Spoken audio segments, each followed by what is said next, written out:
Bonjour à tous, c'est Benouda Wissem, étudiante en Master 1 en didactique à l'université Djilali Liebes, Sidi Belabès, département français.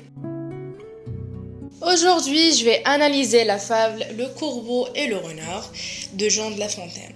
D'abord, nous allons commencer par la définition du logiciel Trope qu'on a utilisé pour cette analyse de discours. Trope est un logiciel d'analyse sémantique de texte créé en 1994. Il permet de déterminer au sein de plusieurs textes qui sont les acteurs principaux.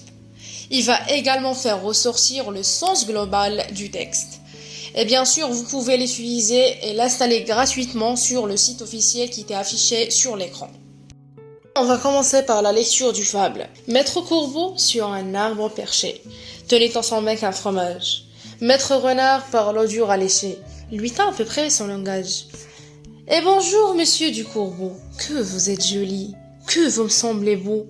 Sans mentir, c'est votre ramage que se rapporte à votre plumage. Vous êtes le phénix des hôtes de ces bois. » À ces mots, le Corbeau ne se sent pas de joie. Et pour montrer sa belle voix, il ouvre un large bec, laisse tomber sa proie.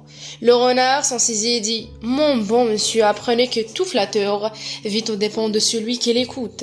Cette leçon vaut bien un fromage sans doute. » À partir de l'utilisation de logiciels Trope, nous obtenons des résultats et à travers de ces résultats, on a travaillé sur l'analyse de discours. Le Corbeau et le Renard est un récit court, imaginaire et allégorique destiné à illustrer une morale.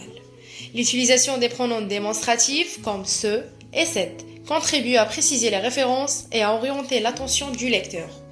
L'utilisation il et le, comme des pronoms, sont employés pour désigner le corbeau et le renard.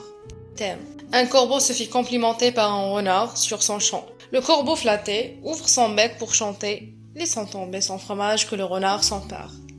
Pour les temps verbaux, on a l'utilisation de l'imparfait, le verbe tenait, pour décrire les actions des personnages. Cela crée une distance temporelle, donnant l'impression que l'histoire est universelle.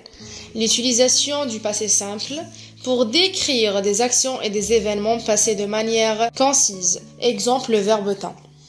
Les verbes d'action, par exemple, tenez, tomber, ces verbes-là sont utilisés pour décrire les événements de l'histoire. Le champ lexical, corbeau, renard, arbre sont des termes liés à la nature et contribuent à renforcer les thèmes de la fable. Les adjectifs, joli, beau sont des exemples. Ces adjectifs, c'est contribuer à créer des images mentales vivantes. La fable du corbeau et le renard s'achève par une morale qu'il faut savoir garder la raison, même quand quelqu'un nous dit ce que l'on veut entendre, la sagesse est toujours la plus forte.